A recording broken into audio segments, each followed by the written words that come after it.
What's happening, everyone? Welcome back to Carpentry and Me. In today's episode we're going to be looking at the stiletto.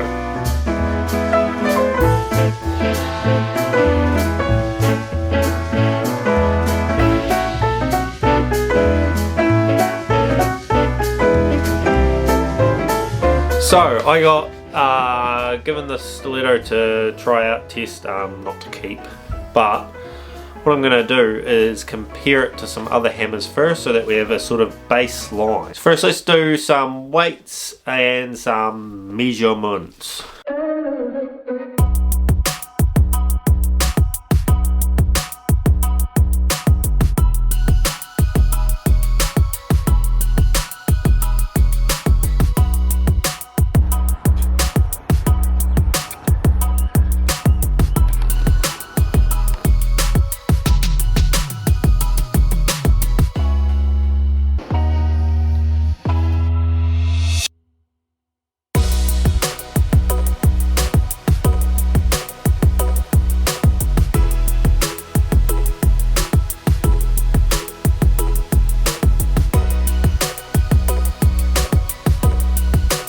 So the hardcore hammer ended up being the heaviest out of the tests, and then the stiletto was second. So it's longest and heaviest, the hardcore hammer. You can find them at Sig Tools. I actually do really like that hammer, but it does take quite a bit to get used to.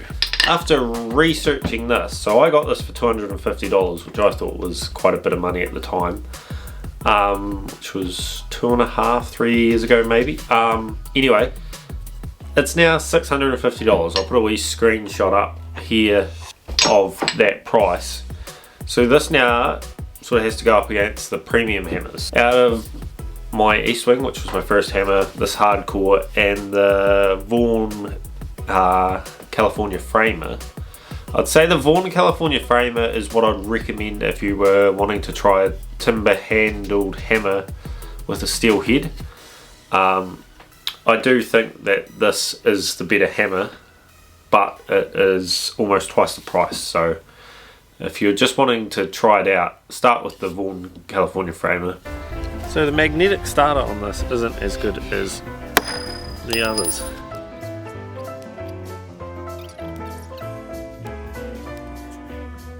If you do a bit of everything like me, you can't go wrong with an Eastwing. Yeah, does everything you need, pulls nails, hits nails. Right, now I haven't actually used the Martinis that much, but we weighed it because we wanted the weights for the video. So this was by far the lightest. It's timber handle, screw on head. The claw sucks, but the side pull is awesome. From a bias point of view, this is my #1 hammer, but that's because it's the first real expensive hand tool I ever bought. Yeah, it's been in the nail bag for 2.5 years. I'm going to put a link because there is a Bunnings store in New Zealand that still has a few in stock for $3.50, so I would recommend picking up one of those if you're going to go for one of these. I would be leaning towards the stiletto. The newer ones have the replaceable grip, so that problem's solved. Overall, this feels really well balanced. I can do a handstand this high. Oh, I did that high. So the big question is, which do I prefer? I think the Martinez does look premium, but then obviously they're designed by the same guy, so that's why they're pretty similar. I'm pretty sure the Martinez has the titanium side puller. I'm going to pause this and find out. So yeah, the Martinez does have the titanium side puller. It's lower and then the head sits on top. But if I was going to get one, I probably wouldn't get this or the Martinez. I'd get the Stiletto Mini with the replaceable grip. That's the one I'd get. Yeah, but at the end of the day, if you're spending that much money on a hammer, you should just buy one that's going to make you happy. Yeah, that's all I can say. I prefer the feeling of this over even the M4, which is meant to be their trim hammer.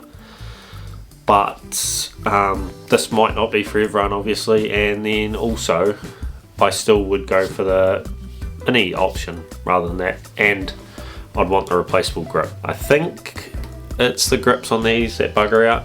One thing I should say about the hardcore hammer and the Vaughan California frame is neither have the side puller, and pulling nails with a timber handled hammer from the claw is a prick. That one's almost got no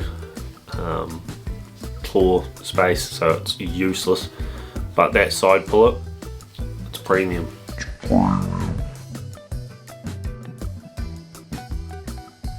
The Douglas comes with it's the first one to come with that side puller on there that actually you see now on the Martinez. Ah, But originally it was actually him. yeah. So two different. Again, I mean the reviews on the Martinez are nice. Yeah. Like, especially.